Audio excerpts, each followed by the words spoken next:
Hi folks, and welcome to 3:30 indoors with Gomer Kyle. He's up here at CJ's this weekend, and CJ's uptown picking up a few things.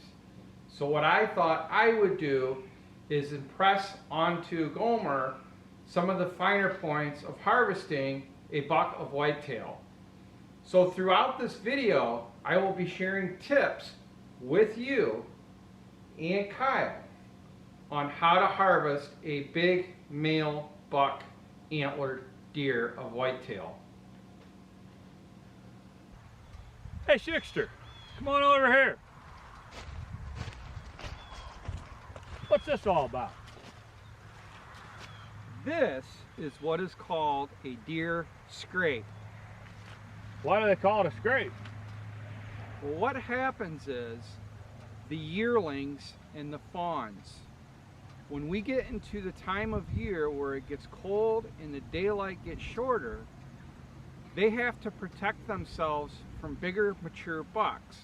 So what the fawns and yearlings do is they go up to saplings such as this and they scrape it with their front hooves to sharpen them, to make them more defensible on the big antlered male whitetail bucks.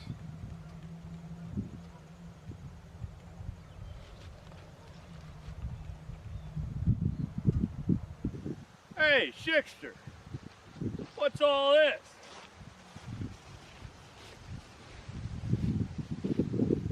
This here is a deer rub.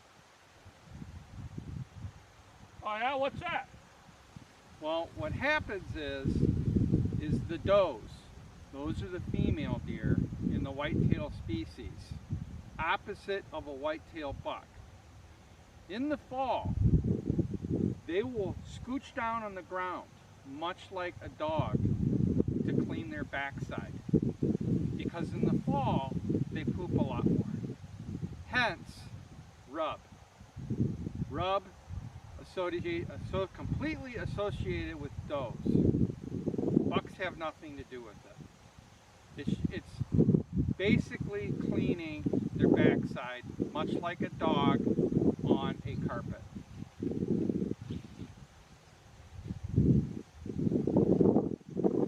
Hey Schickster, come here a minute. So CJ told me that this is the best deer blind on the farm. Well, first of all, to your unexperienced audience and your inexperience, that is referred to as a deer stand. You have to climb up it, stand in it, before you can sit down. But yes, that is probably the best deer stand because it has a calendar in it of the Krispy Kreme women.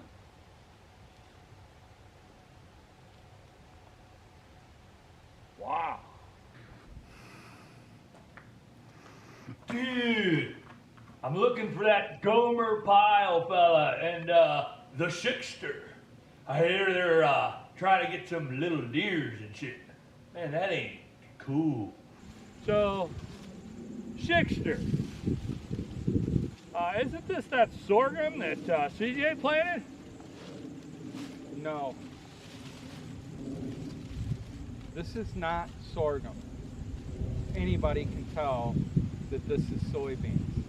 The problem is CJ didn't put down the right chemicals and the pods ended up looking like this. So, Schickster, can you tell us what this food plot is? Well,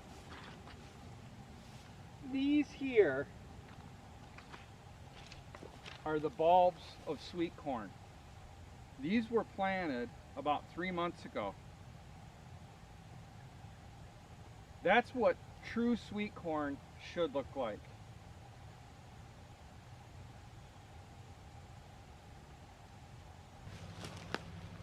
I would like to thank Gomer Kyle at 3:30 Indoor for allowing me to share with you some tips and tricks on whitetail of buck deer hunting.